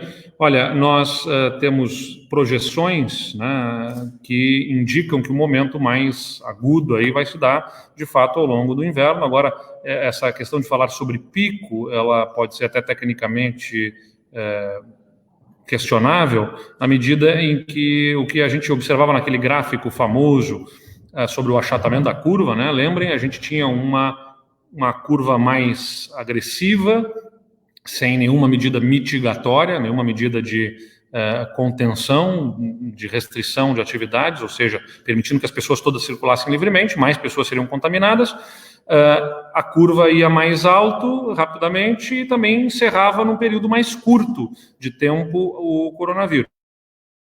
De outro lado, achatar a curva para colocá-la na capacidade do atendimento significava espichar a curva no tempo, ou seja, nós vamos conviver, pelo sucesso que nós temos no achatamento da curva, nós vamos conviver por mais tempo com o coronavírus.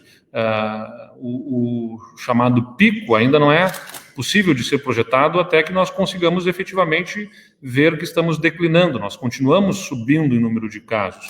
A questão é que nós estamos subindo numa velocidade em que o nosso sistema de saúde comporta, estamos projetando que vamos ter um momento mais difícil ali no mês de junho, julho, né, neste momento. Mas já é um sucesso isso, as projeções indicam que, sem termos tomado providências de restrição de atividades, nós estaríamos já vivendo agora um momento de talvez colapso do nosso sistema hospitalar. Então, isso foi bastante importante, a adesão das pessoas, as regras de comportamento, de etiqueta respiratória, de hábitos de higiene, no não circular, se não for necessário. Tudo isso nos ajudou a fazer dispersar no tempo esse incremento de número de casos. E sobre o modelo em relação aos outros estados, nós divulgamos isso, né, bastante com o governo federal, tivemos reunião com ministros, com o ministro Braga Neto, conversei também com o ministro com o ministro-general Heleno, apresentamos o nosso modelo, falamos para ele sobre a nossa forma de tratamento. O presidente Bolsonaro, quando esteve no Rio Grande do Sul, nós também referimos a ele, a pedido, inclusive, dos próprios ministros generais que estavam ao lado dele. Acho que é um bom modelo e que nós estamos com muita expectativa, vai atender ao nosso propósito de dar previsibilidade, melhor nível de compreensão sobre as restrições, transparência, baseado em critérios científicos, atuando, como eu sempre disse, no local, na região em que for necessário, no momento em que for necessário, na proporção em que for necessário, e inclusive nos ajudando a entender melhor, até para tomarmos mais providências em relação a uma cidade especificamente, para novos estudos e novas providências em relação àquela cidade, se os indicadores demonstrarem que isso é necessário por um aumento do número de casos e também pela diminuição da capacidade hospitalar. Então, é um bom modelo, outros estados possivelmente, já vemos, estão trabalhando no mesmo sentido, e como nós já saímos na frente na aplicação desse modelo, certamente estará disponível. O nosso interesse não é protagonismo político, é ajudar a resolver de uma forma equilibrada, protegendo a vida e permitindo a atividade econômica, porque é fundamental para a atividade econômica que haja segurança para as pessoas. Se não houver segurança, se as pessoas não se sentirem seguras, se nós perdermos o controle na disseminação do coronavírus, as pessoas se sentem inseguras e, naturalmente, há pressão social para deixar de circular, e isso gera colapso econômico. Então, é muito importante que todos compreendam isso. Não há uma opção aqui entre libera tudo para ter a economia crescendo, porque se liberar tudo e perdemos o controle da situação e houver um número grande de pessoas contaminadas e mortes, a pressão por fechar vai ser grande. E aí vamos fechar sem ter perspectiva, perdendo o controle da situação, e isso é ruim para todo mundo, porque as vidas já terão sido perdidas e são irrecuperáveis, e, de outro lado, a economia também vai se perder, vai se perder empregos, vai se perder a atividade econômica, a geração de riquezas, e aí nós vamos ter as duas perdas, tanto a econômica quanto a das vidas, sendo que uma delas é irrecuperável e a outra vai ser muito difícil também de ter um retorno se as pessoas não tiverem confiança e segurança num modelo. E essa é a nossa premissa aqui, de construir um modelo confiável, seguro, para que as pessoas possam seguir os protocolos, cientes das suas responsabilidades. Próxima jornalista é a Cristine TV. Por favor, Cristine. Oi, boa noite, governador. Eu queria que o senhor comentasse um pouquinho sobre as testagens, né? Já que a testagem ela é fundamental aí para se ver a propagação, a velocidade de propagação da doença, né? Qual é a previsão de vocês de mais testes e de uma testagem possivelmente em uma larga escala da população, aí, já que foi o que se fez em outros países que conseguiram aí ter um controle mais severo, né, do avanço da doença? Obrigado, Cristine. De fato, a política de testes ela é bastante importante, porque ela nos ajuda a entender essa velocidade da disseminação. Um dos nossos critérios aqui, ele é justamente o acompanhamento da condição da disseminação do coronavírus em relação à semana anterior. Isso se dá a partir da aplicação de testes e de exames. Quando eu me refiro a exames, eu estou me referindo aos exames do RT-PCR, que é aquele exame que vai para o laboratório. Nós estamos credenciando novos laboratórios para fazerem este exame do RT-PCR, aumentando o volume de exames, nos comprando os insumos necessários para fazer esses exames em maior escala, e, do outro lado, também temos os testes rápidos sendo aplicados pelas prefeituras, na distribuição feita pelo Ministério da Saúde, que é um grande parceiro nessa política de testes, viabilizando os testes, e também com a aplicação dos testes de uma forma inteligente, científica, num modelo científico, que é desta pesquisa de prevalência Federal de Pelotas. A questão objetiva é, se nós não temos até aqui a capacidade de fazer uma testagem em massa, vamos fazê-la de uma forma inteligente e que cientificamente sirva para nós entendermos a prevalência na população. Qual é a diferença aqui? É que ao invés de nós esperarmos as pessoas voluntariamente buscarem fazer os testes, nós vamos atrás das pessoas, fazendo os testes numa busca ativa como numa pesquisa de opinião, nos bairros, aplicando esses testes independentemente das pessoas terem sintomas ou não, de acordo com o seu perfil etário, a faixa etária, as faixas de renda, a distribuição no território, e assim a gente consegue projetar na população qual é o nível de contato que se teve com o coronavírus. É por isso que a gente sabe que, num primeiro momento, o indicador lá era de 0,05%, depois, na segunda rodada, foi de 0,13%, agora a Universidade Federal está aplicando neste final de semana, fazendo a coleta nos municípios, vamos ter até quarta-feira esses resultados, e isso vai nos ajudar a entender a disseminação do coronavírus pelo Estado. Acho que a secretária Arita pode também colaborar aqui conosco para falar sobre essa distribuição dos testes aos municípios e também sobre quais são os públicos prioritários e esse novo protocolo também de fazermos os testes economicamente ativas, secretária Arita. Pois não, nós, como recebemos, inclusive, na sexta-feira, mais 75 mil testes rápido anticorpo, nós, na segunda-feira, no Comitê de Crise, vamos apresentar uma proposta que, inclusive, foi discutida no COI, realizado no dia de ontem, em que, além daqueles grupos que já estavam definidos para a aplicação desse teste, nós vamos incluir os hospitais, outros trabalhadores que não só os de saúde, os que também fazem o apoio dentro da instituição. Vamos também incluir trabalhadores a partir de 50 anos, e vamos incluir ainda a possibilidade das ampliações do teste RT-PCR, uma vez que a Universidade Federal do Rio Grande do Sul, a Universidade Federal da Ciência da Saúde, e agora, nesta semana, já houve uma reunião lá na região centro, em Santa Maria, o Hospital Universitário daquela cidade também começa a fazer teste PCR para os municípios daquela região. E pedimos para incluir, isso vai estar sendo apresentado, então, como eu já disse, na segunda-feira, a possibilidade de termos uma diferenciação para aqueles municípios que têm surtos, porque isso nos preocupa muito, há uma necessidade, uma testagem maior, porque a disseminação, além dos contatos secundários, se espalham nessas regiões.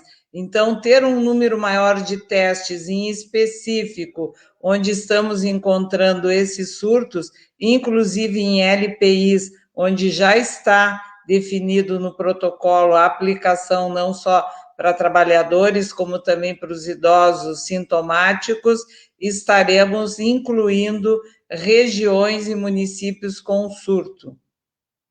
Perfeito. Obrigado, secretária Arita. A gente vai à próxima pergunta, que é do Eduardo Ostermaier, da TV Pampa. Por favor, Eduardo. Tudo bem, governador? Boa noite. Me permite voltar à questão das bandeiras ainda, que o senhor havia falado, e me corrija, por favor, se eu estiver errado. Mas nós tivemos a região de Passo Fundo, que voltou a ser bandeira laranja, exatamente, mas nós temos outras 3 regiões que eram amarelas e passaram a ser laranjas. Se for o caso da Litoral, o agrupamento de Capão da Canoa, aí no Noroeste, os agrupamentos Santo Ângelo e Cruz Alta. Eu quero saber do senhor se isso é uma preocupação, porque agora o estado inteiro, a grande maioria das regiões, elas são de bandeira laranja, mais próximas de bandeira vermelha, mais próximas de uma bandeira preta, e que risco fica o estado assim. Se me permite mais uma, governador, só a questão do futebol, claro que não entra naqueles setores ali, mas a Federação Gaúcha havia uma reunião marcada com os clubes para ser após o decreto, após a sua live do seu decreto, e precisou adiar essa reunião para agora, terça-feira. Esse decreto já definiu alguma coisa sobre isso, ou vão seguir conversando sobre uma possível volta do futebol com a Federação Gaúcha, se ainda não conversaram? Muito obrigado, Eduardo. Nós temos, de fato, regiões que migraram da bandeira amarela para a laranja, e isso até nós vamos ainda, né, aprimorar esse site para que ele possa trazer mais informações de uma forma ainda melhor para que a população possa acompanhar. Nossa intenção aqui é sempre tudo com a maior transparência por todos, para poder ver essa migração, essa evolução dos mapas, né? Os mapas vão ser atualizados ali, as pessoas vão poder ver o mapa anterior em relação ao mapa novo, e a gente vai ter isso de uma forma bastante clara para todos.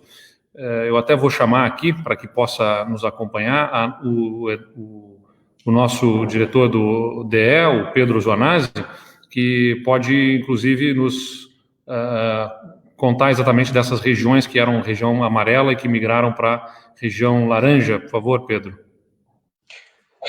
Pois é, governador. É claro que quando a gente tem vários indicadores, no caso são 11 indicadores, a gente não tem um controle total do que vai acontecer, né? Nós temos indicadores de velocidade, por exemplo, que tem pesos menores, porque são muitos, são 4 no total, e outros indicadores com pesos maiores.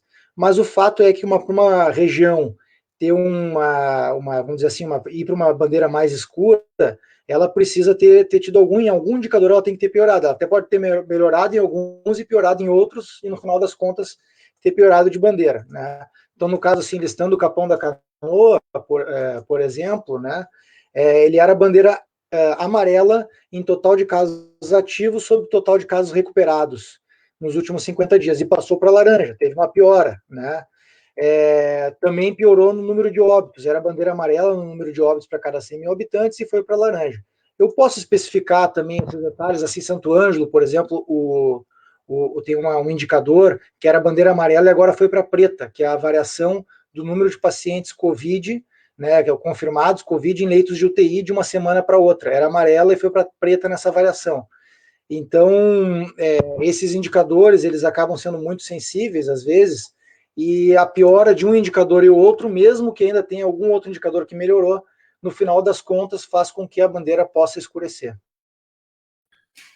Perfeito, Pedro. Acho que é importante para todos saberem disso, como são 11 indicadores acompanhados que formam isso, a gente analisa, cada um deles tem um peso, mas, eventualmente, mesmo que você observe que uma região tem menos leitos ocupados do que a semana anterior, ela pode se manter na bandeira vermelha, por exemplo, porque aumentou o número de casos, piorou em outros indicadores, de internações por outras síndromes respiratórias, por exemplo, e que podem gerar esta situação de uma piora ou de uma manutenção na bandeira, mesmo que algum outro dado nos pareça estar fazendo com que aquela região melhore. Acho que agora o interessante desse modelo é que as bandeiras servem também como um alerta às autoridades locais e para a própria população.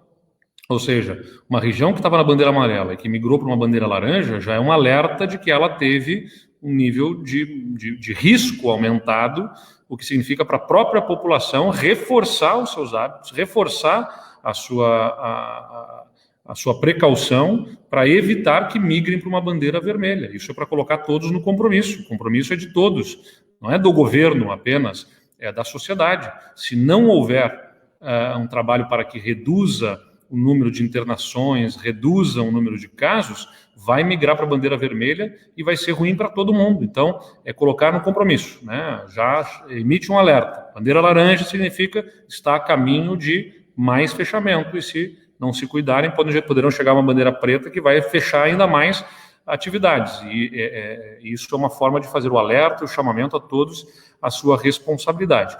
Qual é a grande questão aqui sobre o futebol? Como nós estabelecemos regionalização, foi isso que nós colocamos. Até pode, eventualmente, na bandeira amarela, clubes esportivos poderão funcionar com uma série de restrições e protocolos, só que nas bandeiras amarelas. Como é que você faz um campeonato estadual se você tem em que você precisa colocar os times jogando pelo estado, ele envolve circulação de pessoas e Alguma região poderia receber o jogo, a outra não, porque já está numa bandeira laranja e a outra numa bandeira vermelha. Então, esta decisão sobre não ter o campeonato, ela ou ter ou não ter o campeonato, é a partir da federação nos protocolos que aqui estão estabelecidos. O que nos parece absolutamente difícil é porque a gente não consegue segurar uniformidade no estado, e concentrar o campeonato todo numa região geraria um custo e uma dificuldade para a operação, mas essa é uma decisão da própria Federação Gaúcha de Futebol. Vamos ao Matheus Leal, da Rádio Irapuru, de Passo Fundo. Por favor, Matheus. Boa noite, governador. Boa noite a todos. Governador, Passo Fundo passou de uma bandeira vermelha para uma bandeira laranja. Na quinta-feira foi rodado o sistema de uma forma excepcional e havia permanecido na vermelha. Quais os fatores que o senhor atribui que contribuíram para essa mudança agora? E se prefeitos podem ou não decretar normas diferentes do que o distanciamento estadual prevê?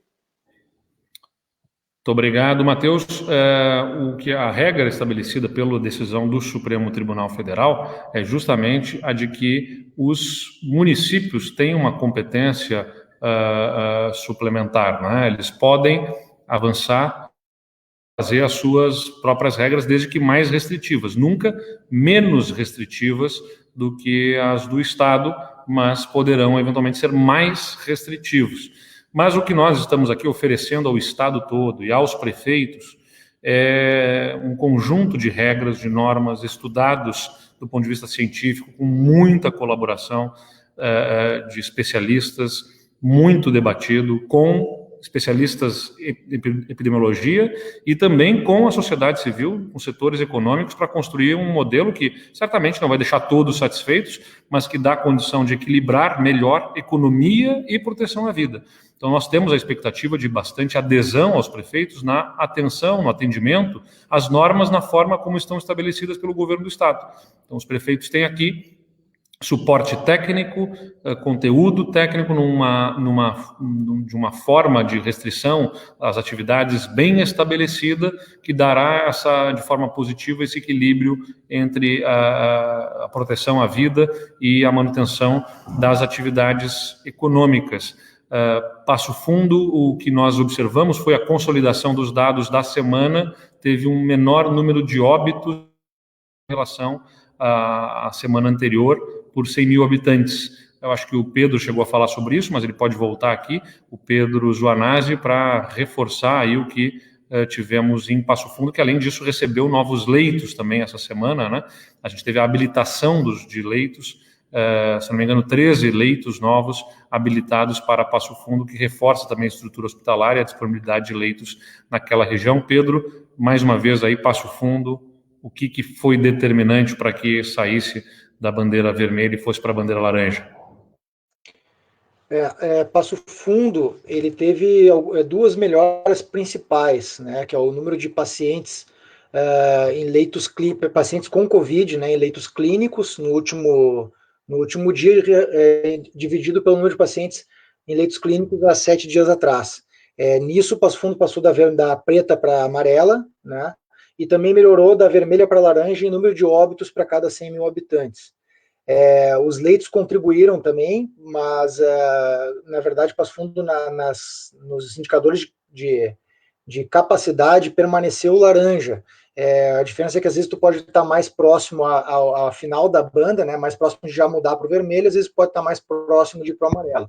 O que eu chamaria só a atenção de Passo Fundo, que é importante, né, que a região não tem um relaxamento por cair para a bandeira laranja, até porque, se for olhar, Passo Fundo tem muitos indicadores com bandeiras escuras, né, indicadores com bandeira preta, com bandeira vermelha. Isso é um sinal de que, se outros indicadores piorarem, Passo Fundo pode voltar para a vermelha com facilidade. Então, acho que vale a pena essa atenção. Perfeito. Obrigado, Pedro. Eu, ainda respondendo a questão anterior ali também, que envolve o futebol, eu vou conseguir abrir aqui também a tela sobre serviços, só para dividir com vocês, que aqui, essa é a nossa tela aqui, né? Quando você clica lá, serviços, em serviços a gente tem, para cada serviço, protocolos também estabelecidos, Na bandeira amarela, a gente tem aqui, por exemplo, né, os protocolos da academia de ginástica na bandeira amarela, podendo funcionar com atendimento restrito, mas podendo funcionar na bandeira amarela.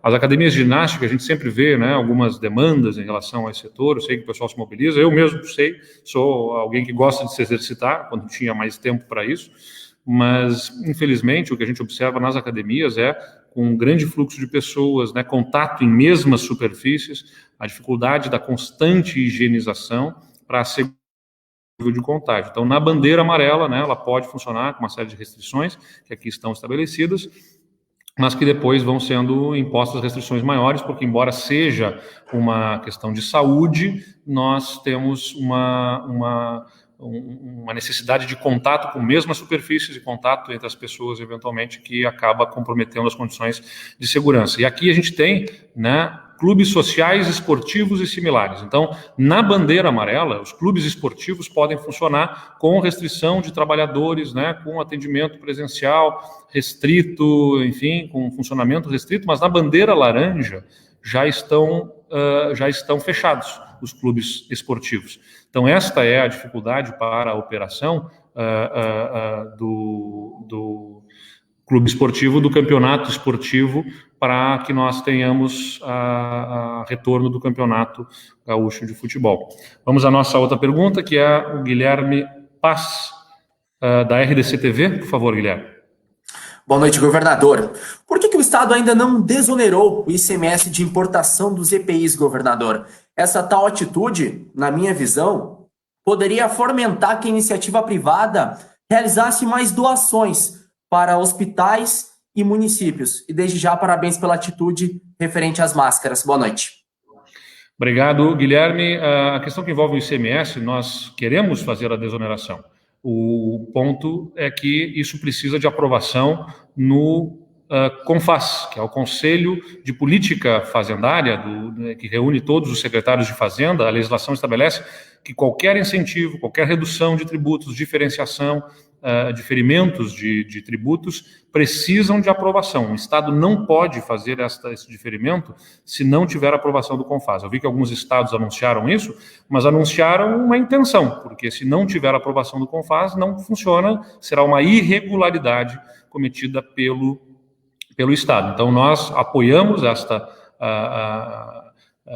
ação de isenção ou de redução de tributos para os itens relacionados ao coronavírus e desejamos que isso aconteça e já nos manifestamos favoráveis e queremos que o CONFAZ aprove, o que não aconteceu, infelizmente, até o presente momento. Antes da última pergunta, né, nós temos aqui um aviso. Como esse tema é de grande interesse dos gaúchos na capital e no interior, nós vamos aumentar a capacidade do nosso servidor.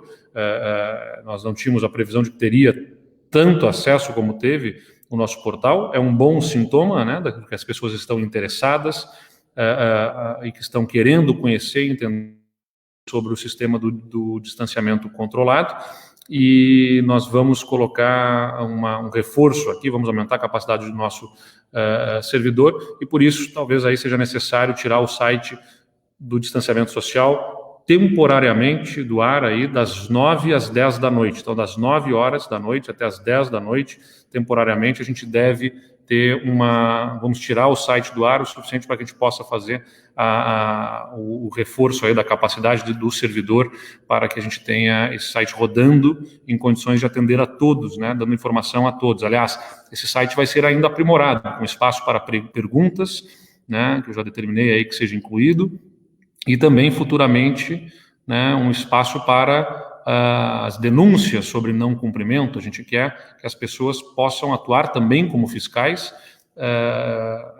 Já estão me alertando aqui que já está incluído o espaço para as perguntas e vai ter também um espaço para que as pessoas possam fazer denúncias, colaborar, fiscalizando, né, dizendo onde é que não está sendo cumprido, porque nós vamos precisar da colaboração de todos. Todos vão precisar nos ajudar muito. Os empreendedores respeitando as normas, para que se mantenhamos sob controle o coronavírus e assim a gente consiga manter o estado máximo na bandeira, porque se não houver colaboração, vai migrar para a bandeira de maior risco e vai ter maiores restrições.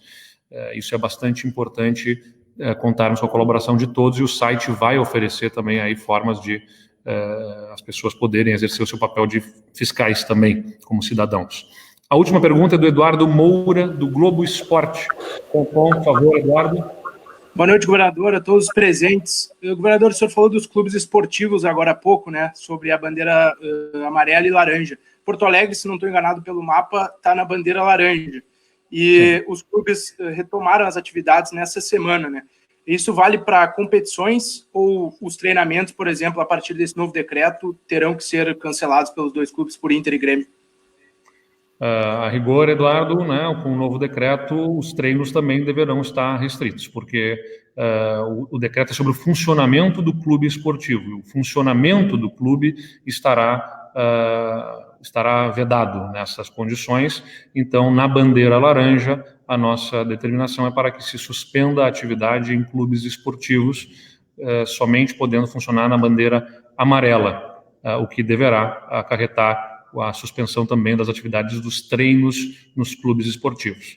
Eu queria reforçar aqui que o decreto, né, vai ser publicado em Diário Oficial Extraordinário.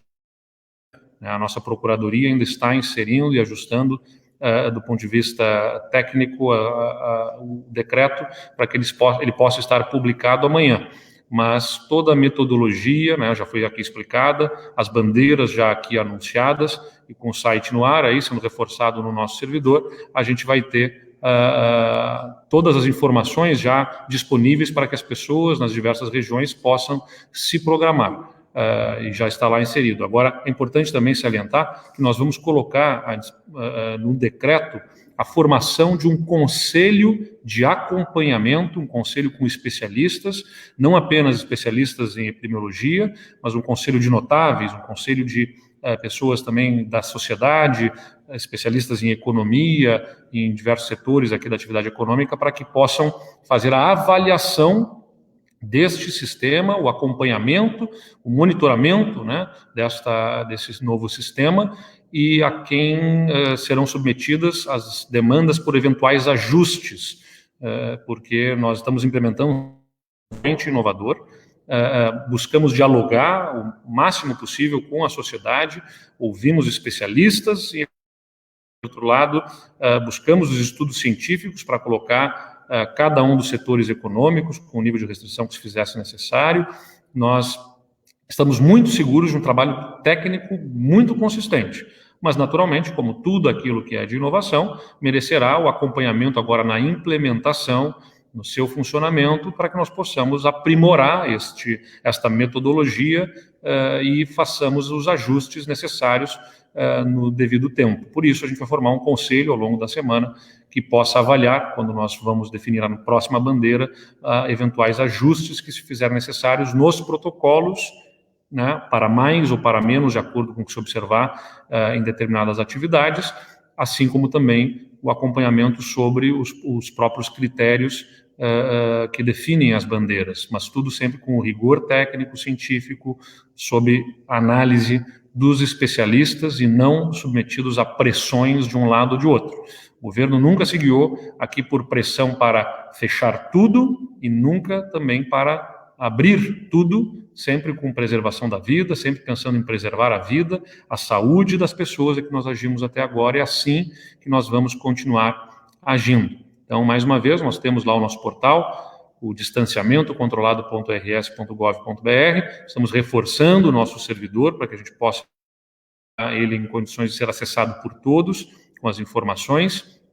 Quero mais uma vez agradecer fortemente a nossa Procuradoria-Geral, a nossa Secretaria do Planejamento, a nossa Secretaria de Saúde, a todos os especialistas que nos ajudaram a desenvolver este modelo que é diferenciado no estado do Rio Grande do Sul, que, mais uma vez eu insisto, vai atuar no local, na proporção, no momento em que se fizer necessário, aliando a preservação à vida e à saúde das pessoas com a atividade econômica, e assim nos permitindo com que a gente tenha esse melhor equilíbrio que é tanto demandado pela população. Sem dar segurança de proteção à saúde, não adianta querer voltar à atividade econômica. E também não adianta, para dar a maior proteção à saúde, termos um modelo de distanciamento que não permitisse a manutenção de serviços essenciais, de geração de riqueza e preservação ao máximo dos empregos. Não é razoável nós pensarmos, né? É simples nós pensarmos isso. O melhor distanciamento, a melhor condição do ponto de vista epidemiológico para que protegêssemos a saúde das pessoas era ficarmos todos absolutamente trancados dentro de casa. Isso é impossível, é absolutamente impossível.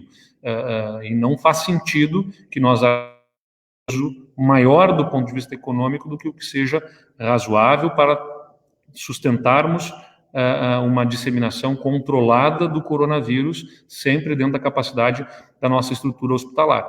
Por isso, a gente reforça a nossa estrutura hospitalar de um lado e montamos uma ferramenta de distanciamento controlado que vai nos permitir proteger as vidas e, ao mesmo tempo, permitir atividade econômica que sustente ao máximo o nível de empregos, de riqueza, e assim também toque positivamente na vida das pessoas. Era isso por hoje.